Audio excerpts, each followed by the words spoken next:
And I want to bring in our colleague Andrew Clennell, political editor. Andrew, thanks for being there. And what's your read on this number? As Ross said there, I think it's a nice note for you to pick up on. He said it would be good news for the Albanese government if they were able to get at least one rate cut over coming weeks.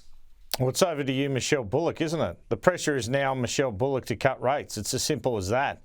And if she gets up at that press conference, which Jim Chalmers tried to introduce some accountability in the system and take it off the politicians, if she gets up on February 18 and says, oh, sorry, we're not quite there yet, unemployment's not high enough, and I know it's almost within the band underlying inflation, but it's 3.2, not 2.9, what do you think most Australians are going to think?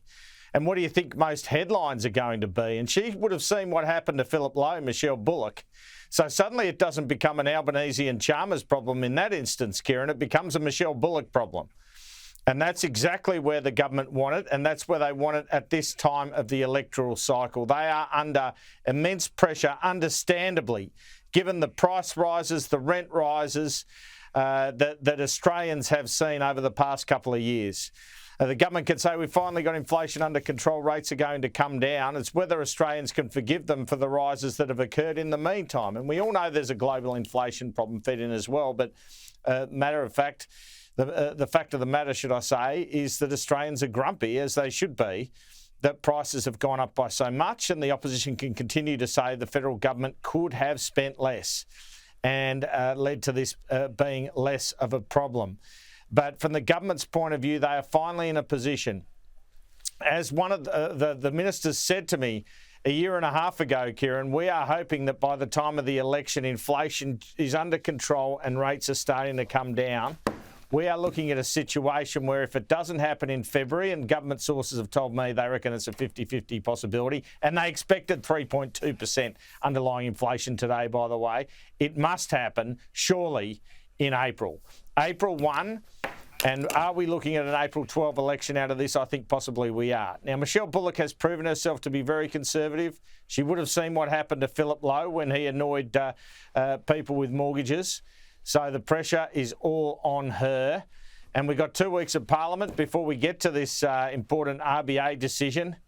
But gee, this hangs like a cloud over that entire parliamentary session and over every single interview that an economic minister or the Prime Minister does and every single press conference until then. It's going to be a long wait, but I can't wait to see what the Reserve Bank's going to do, Kieran.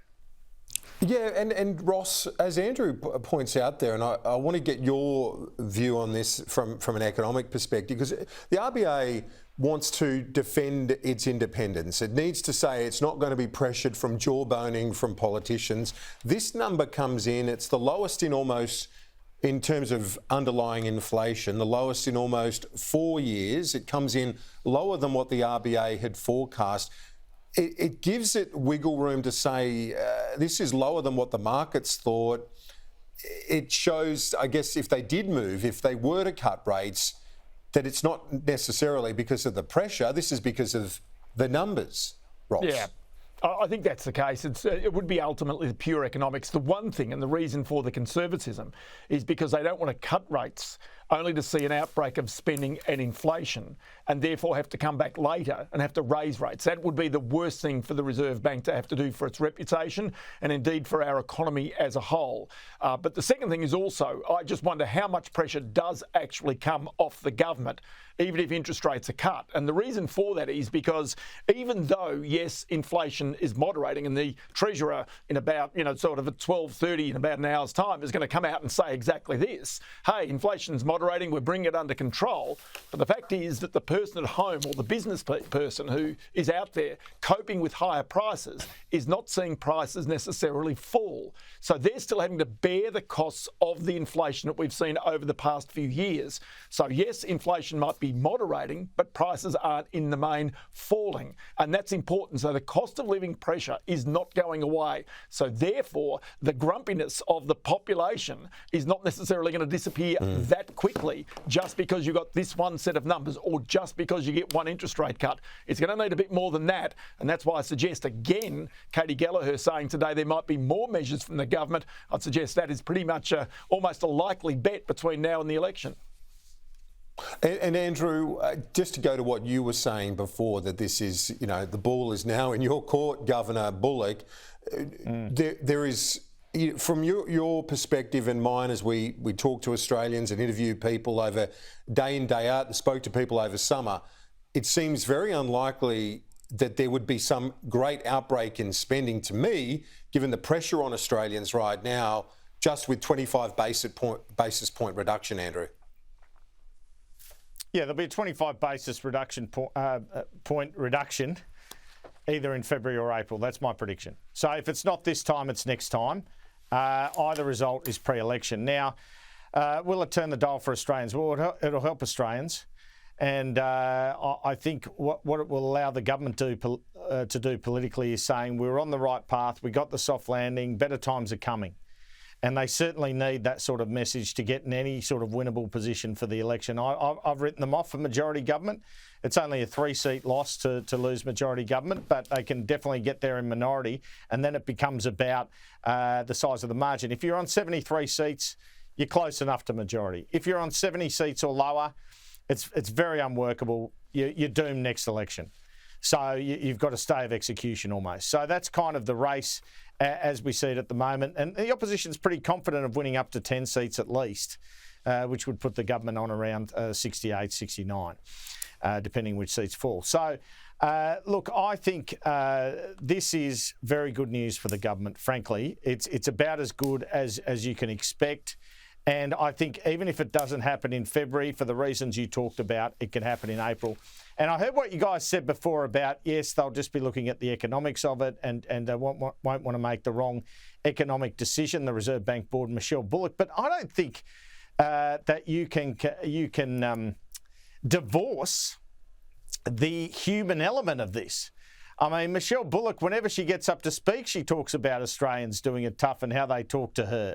So I'm sure that will come into her calculations. Yeah. And the other thing I want to throw in here, Ross might correct me if I'm wrong, the new Reserve Bank monetary setting board, the Treasurer's been making it clear that doesn't come into effect for this meeting, but his new appointees are sure as heck going to be in place for the April meeting, which will be pre-election. So wouldn't that indicate that with the government wanting a rate cut, excuse my cynicism, they might be in a decent position to get one in April? It's all very fascinating, but the bottom line for most Australians watching who are just worried about how much money's going out the door every month or every week is you are about to get a rate cut, if not in February, in April, I believe.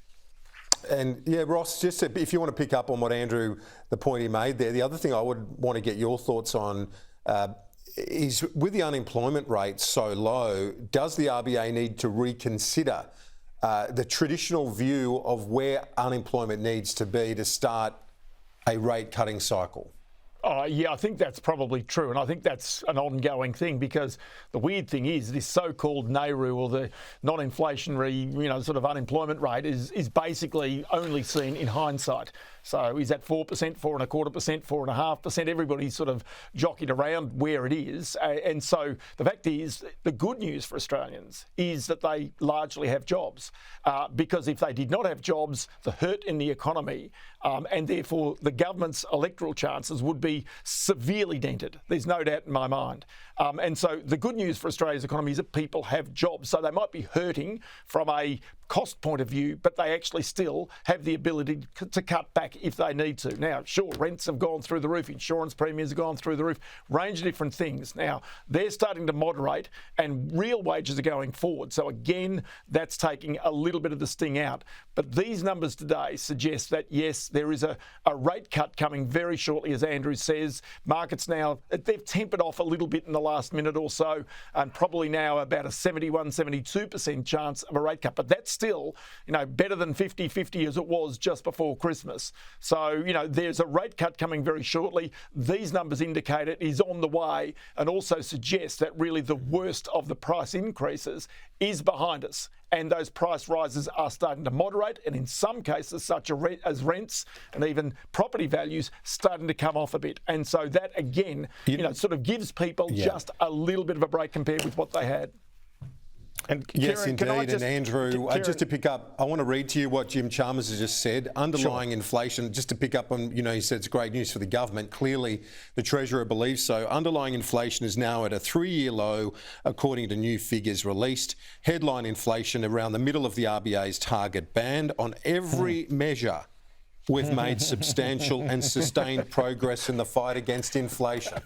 Andrew, is that for us and the general public, or Michelle Bullock, that particular message? Michelle Bullock. I would think so. But look, I would also make that. I think it's important to also make this point. In the budget, by this end of December quarter, the forecast that Treasury and the Treasurer made was for a 2.75% inflation figure. Now, I'm not really buying the 2.4. I'm going with the Reserve Bank looking at underlying inflation, 3.2.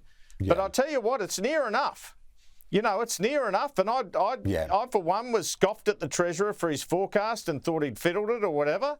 I got to say, the guy's got near enough. So there you go. I mean, I think, look, at the end of the day, and I'll put this to Ross about the economics of it, what's wrong with the Reserve Bank going, here's 4.1, and other banks around the world have done this. And if inflation goes up, I'll just tinker it back up. I know that's hard to do, but nothing is going to change that in that bigger way in the economy from a 0.25 cut, but a lot's going to change for people's budgets. And hopefully the Reserve Bank Board keeps that in mind.